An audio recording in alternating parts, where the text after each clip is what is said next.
मिट्टी की कहानी भाग 4। नमस्ते बच्चों, कैसे हैं आप सब? मैं एक रेल यात्रा पर गई थी। मैंने उत्तरी भारत के कई राज्य देखे, जैसे पंजाब, हरियाणा और उत्तर प्रदेश। जितनी अलग इन प्रदेशों की बोलियां हैं, उतनी ही अलग यहाँ की मिट्टी है। पंजाब में हरे भरे लहलहाते हुए खेत, हरियाणा में कपास की फसल और उत्तर प्रदेश में धान की फसल। हर क्षेत्र की अलग फसल। कितनी अचरज भरी बात है ना?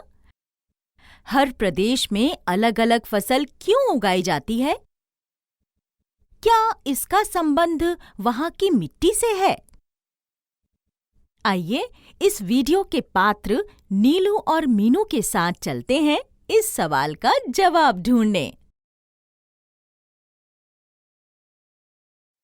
इस कहानी के उद्देश्य हैं: क. विभिन्न प्रकार की मिट्टी में अलग अलग तरह की फसलें उगती हैं। ख. जल, वायु, वर्षा से मिट्टी की संरचना प्रभावित होती है।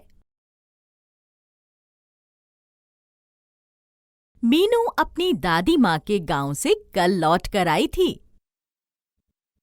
वो अपनी सबसे प्रिय सहेली नीलू से मिलने उसके घर आई है।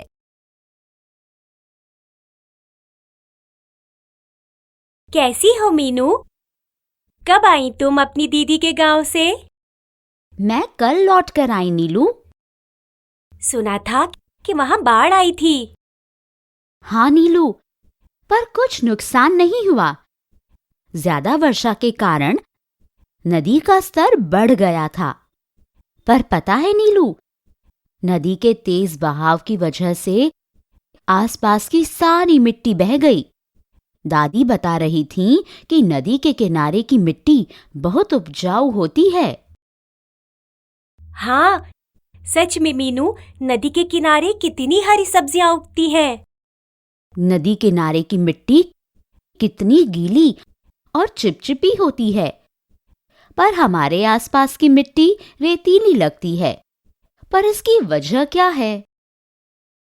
मिट्टी पर बदलते मौसम का प्रभाव पड़ता है।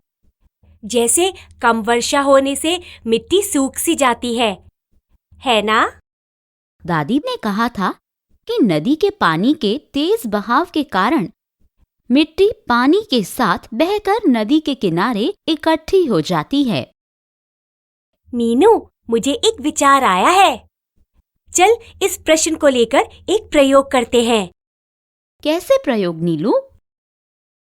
चल हम मिट्टी का एक छोटा पहाड़ बनाते हैं। फिर उस पर तेज धार से पानी डालेंगे।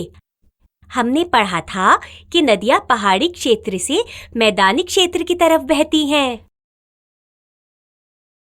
मीनू और नीलू बाहर जाकर मिट्टी का एक छोटा पहाड़ सा बनाती हैं।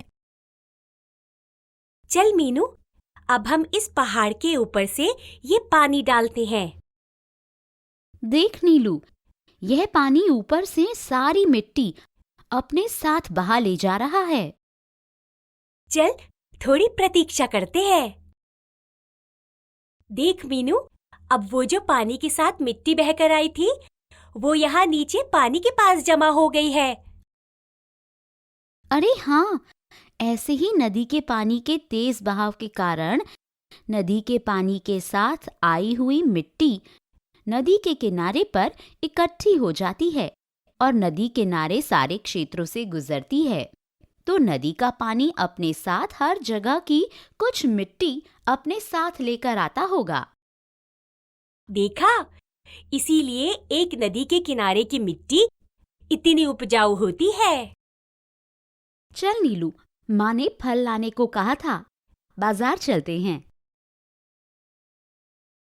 देख मीनू, इधर की मिट्टी कितनी लाल है। हाँ नीलू, पता है दादी के गांव में मिट्टी काले रंग की थी। ऐसा क्यों होता है कि कहीं की मिट्टी लाल होती है, कहीं की भूरी और कहीं की काली?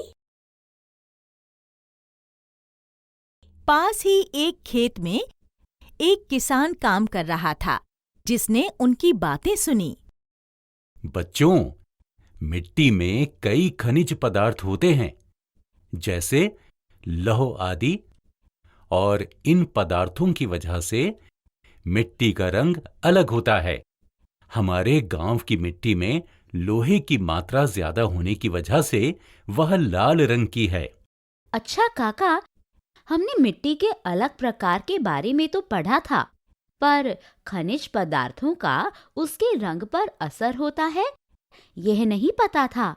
दादी बता रही थी कि उनके गांव की मिट्टी काली इसलिए है क्योंकि वहां की मिट्टी में बहुत वर्षों पहले की ज्वालामुखी के लावा और चट्टानों की राख मिली हुई है, और इसके कारण वह मिट्टी बहुत उपजाऊ भी होती है।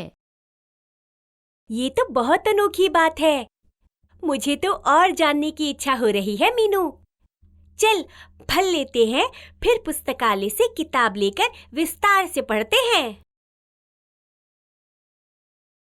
दोनों सहेलियां बाजार से फल खरीदती हैं और फिर पास के पुस्तकालय जाकर किताब ढूंढती हैं। यह देख नीलू, मिल गई। इस किताब का नाम है मिट्टी हमारी धरोहर। देख, यहाँ लिखा है कि भारत के कई क्षेत्र जैसे आंध्र प्रदेश में गुंटूर, महाराष्ट्र की मिट्टी काली होती है क्योंकि वहाँ ज्वालामुखी की राख मिली हुई है। इस प्रकार की मिट्टी बहुत उपजाऊ होती है।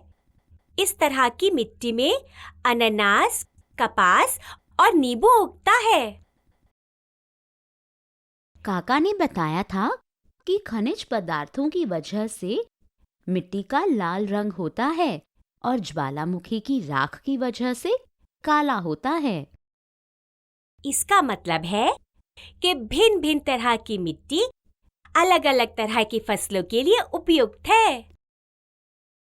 अच्छा, तभी जब मैं रेलगाड़ी से सफर कर रही थी तो मैंने देखा था कि जगह जगह भिन्न भिन्न तरह की फसलें लगी हुई थीं।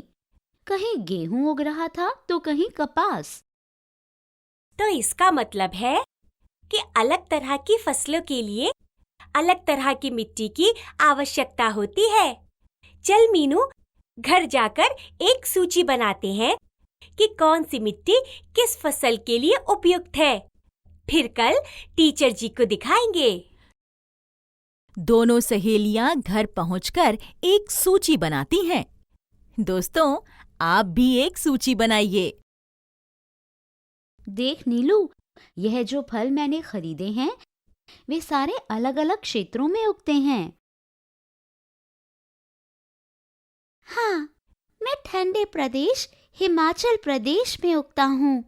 मुझे बलुई और मृणमय मिट्टी की आवश्यकता होती है।